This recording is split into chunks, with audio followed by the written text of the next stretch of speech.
শুরুতেই যে গুরুত্বপূর্ণ খবরের দিকে নজর রাখবো, এলাকায় চলছিল মাদকের কারবার। মাদকের দৌরাত্ম্য রুখতে একজোট এলাকার মহিলারা।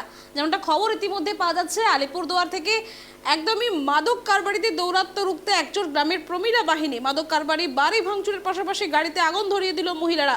আর এই ঘটনা আলিপুরদুয়ারের কুমার গ্রামের সীমান্তবর্তী পাকড়িগুড়ির উত্তরপাড়া এলাকায়।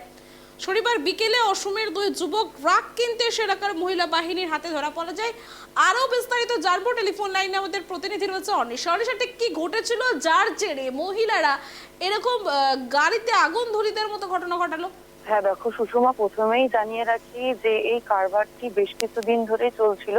যেমনটা গ্রামবাসীদের অভিযোগে জানা যাচ্ছে যে বেশ কয়েকদিন ধরে এই কারবার চলছিল এবং গ্রামের যারা যুবকরা রয়েছেন, যারা 18 বছর 19 বছর এই সমস্ত যুবকদের কিন্তু বেশিরভাগ কিন্তু এই যে নেশাতে কিন্তু তারা কিন্তু আসক্ত হয়েছিলেন এবং দীর্ঘদিন থেকে কিন্তু চাপা উত্তেজনার সৃষ্টি হয়েছিল বারোবিশার ওই এলাকাতে।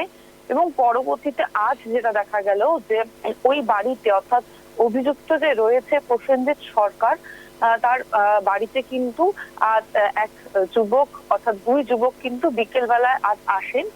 আসামের যুবক ছিলেন তারা, উত্তরপাড়ার তারা ড্রাগস নিতে আসেন এবং আসার পরবর্তীতে যেহেতু সেই এলাকায় চাপা উত্তেজনার সৃষ্টি হয়েছিল এবং তার পরবর্তীতে কিন্তু ওই দুইজন যুবক সেই মহিলাদের হাতে কিন্তু ধরা পড়ে এবং তার পরবর্তীতে সেই দুইজন যুবককে কিন্তু বেঁধে রাখে এবং তার পূর্বেই কিন্তু ওই এলাকা থেকে কিন্তু পালিয়ে যান যে মূল অভিযুক্ত বলা হচ্ছে প্রসেনজিৎ সরকার, তিনি কিন্তু ওই এলাকা থেকে পালিয়ে যান।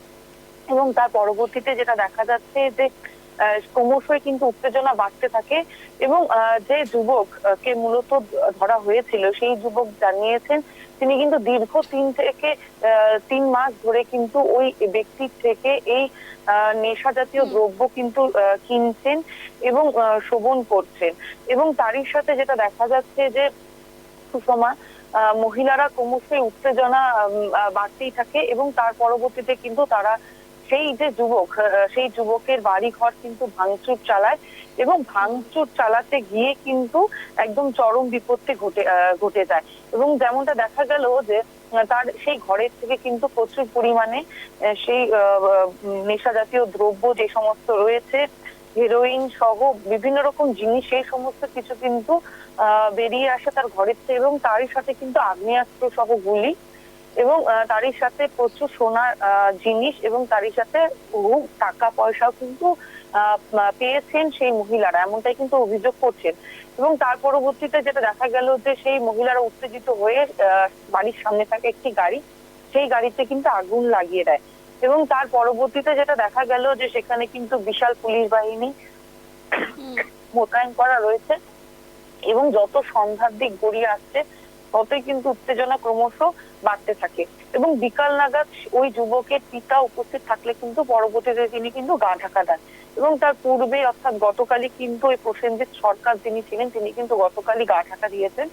এবং এই যে এই অপ্রীতিকর এই ঘটনার পরিপ্রেক্ষিতে যাতে কোনো রকম অপ্রীতিকর ঘটনা না ঘটে সেই কারণে কিন্তু ওই যুবকের যে মা রয়েছে তাকে কিন্তু পুলিশ উদ্ধার করে নিয়ে যায় এবং গ্রামবাসীরা যেটা অভিযোগ করছেন এর পূর্বে কিন্তু তাকে বহুবার ধরে নিয়ে যাওয়া হয়েছিল এবং 5-10 মিনিট রেখে তাকে কিন্তু ছাড়া হয়েছে। সুষমা, ধন্যবাদ অনিশা।